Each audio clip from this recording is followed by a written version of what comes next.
The Dragon Defenders, Book 1, Chapter 3. The next morning, Flynn woke before dawn. Sleepily, he turned over. As his eyes adjusted to the gloom, he got a shock to see a large, shadowy figure sitting upright on Paddy's bed.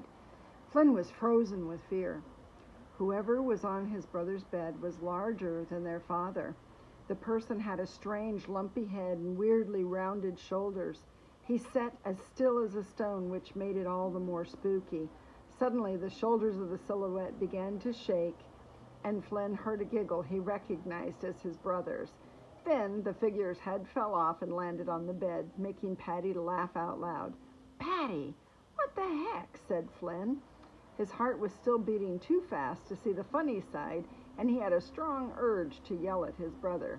Paddy was throwing off the rest of the pillows and blankets he had piled up on his head and shoulders to form the eerie figure. "I started off trying to wake you up, using just the power of my mind," whispered Paddy. "But you didn't wake, and I got bored, so I tried to spook you instead." Flynn couldn't help himself. He giggled. Paddy was the undisputed family champion of cracking jokes, which he also happened to laugh at more than anybody else. Sometimes Paddy literally fell over from laughing so hard at his own jokes. If there was ever an opportunity to play a trick on somebody, Paddy would take it. Over the years, Flynn had endured buckets of freezing water falling on his head, lizards in his shoe, chicken eggs in his hat, and countless other practical jokes dreamed up by his brother. At the foot of Paddy's bed, Coco whined in her sleep, her legs twitching as though she was running on her side. "She's dreaming of chasing rabbits again," said Paddy. "Maybe we should find her some real ones. Want to go exploring?" Flynn asked. "Of course," Paddy replied. The boys silently packed their bags in the darkness, careful not to wake their parents in the next room. They brought the usual things: rope, knives, binoculars, and flint for starting a campfire. Flynn grabbed his slingshot and attached to his belt a small leather bag filled with rounded stones. Flint's weapon never left his side. Ever since he could walk, his parents had shown him and his brother how to shoot both the bow and arrow and the slingshot. The boys were experts. As they got older, Paddy naturally began to use the bow and arrow more, and Flynn the slingshot. His weapon was made from dogwood. He had crafted it himself after finding the perfect Y-shaped piece in the forest. For many hours, he carefully shaved away all the bark, leaving a silky, smooth finish. Then, with his mother's help, he had harvested the sap from a rubber tree. He watched her closely, never missing a single step. When she showed him how to make the sap strong and elastic with steam from a pot of water, which boiled all day, the stretchy material made powerful bands that they had bound to the forks of the handle. In the center of the bands, Flynn had attached the small leather pocket that his mother had sewn. Finally, for the grip, he had bound the handle with thin flax rope. His weapon was complete. Flynn became fast at firing the slingshot. He could send 5 stones into the air, one after another, before the first one even hit the ground. He and Paddy liked to compete by snuffing out a candle from 20 feet away. Sneaking through the kitchen, Flynn saw Paddy stuff half a loaf of bread and a small jar of jam into his rucksack before the pair crept out the door. It squeaked loudly on its hinges, making the boys giggle. Coco padded sleepily along behind them. Outside, Flynn picked a dozen apricots from the tree in the orchard. Their parents had planted many fruit trees so that no matter what season it was, there was always something tasty to pick. Paddy gave a low whistle for Clappers. She came trotting up out of the gloom, whinnying softly. The boys made a fuss of her, patting her nose and nuzzling their heads in her warm neck. Flynn leapt up onto her back first. Paddy followed, and soon they were quietly plodding their way through the forest. Lightning came fluttering down out of the trees, settled comfortably on Flynn's shoulder, and appeared to go to sleep. "Nice to see you too," Flynn said to the bird. 3 hours later, the brothers were deep in dense forests on a plateau high above the eastern bays of the island. They walked silently through the undergrowth, with Coco following just a few paces behind.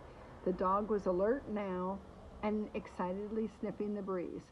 A few minutes earlier they had turned Clappers out onto a meadow where she happily chomped the lush, sweet grass. When the boys were hunting, Clapper's hooves made it far too much noise. From high above, Lightning gave a squawk. Patty suddenly held up a hand, and both Flen and Coco stopped in their tracks. Patty pointed to the top of the ridge. He stretched 2 fingers on each hand and brought them to either side of his forehead, letting Flen know that he had spotted a deer. Flen crept through the trees until he got a clear look. It was a young stag with a fine set of antlers.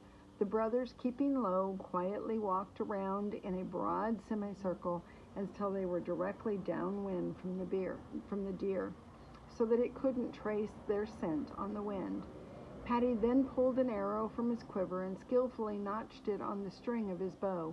Flen took 3 stones from his pouch and placed one in his slingshot. The other 2 he put in his mouth, tucking them inside his cheek. Whenever he went to the beach, he kept an eye out for the perfect stones for a slingshot. They were as smooth as could be, ground that way by the ceaseless action of the waves. He collected them always and stored them in the leather pouch on his belt. When they were hunting, Flen and Patty took turns. Now it was Patty's turn to shoot first, but Flen was ready with the stone should his brother miss the target. "If you miss, you're a rotten egg," whispered Flen, although it sounded more like because of the stones in his cheek. Patty clamped his lips, obviously trying not to laugh, and ducked under a branch. He was now close enough to take a shot. Flen watched as his brother steadied his breathing and drew the arrow back to its full length. He closed one eye and looked along the arrow to take aim. Loosening his fingers on the bowstring, he prepared to let fly. Suddenly, sensing danger, the deer raised its head. A 1/10 of a second later, it was running at top speed along the ridge, headed towards the sea. Patty loosed an arrow, but it missed its mark. "Grf! Arr!" yelled Flen, sprinting after the deer. As he ran, he drew back his slingshot. The thick forest was making it difficult to get a clear shot, and the deer disappeared behind tree trunks and leapt high in the air. Finally, Flen got his chance and sent a stone hurtling after it. He would have hit the deer had it not run behind a large tree at that very moment. The stone thudded into the trunk and fell harmlessly to the ground. By the time the boys reached the spot where they had last seen the deer, it was long gone, having disappeared into the thick forest covering the hillside. Coco had given chase, but a dog was no match for the speed of a panicked deer. "You took so long to take that shot. I thought you must have fallen asleep," laughed Flen.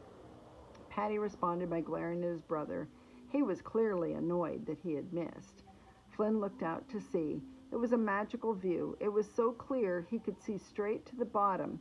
The clumps of seaweed and coral, and the lighter blue of the twisting channels. The treacherous path through the coral on this side of the island was so difficult to navigate that it had become to be known as Gulp Swallow Pass.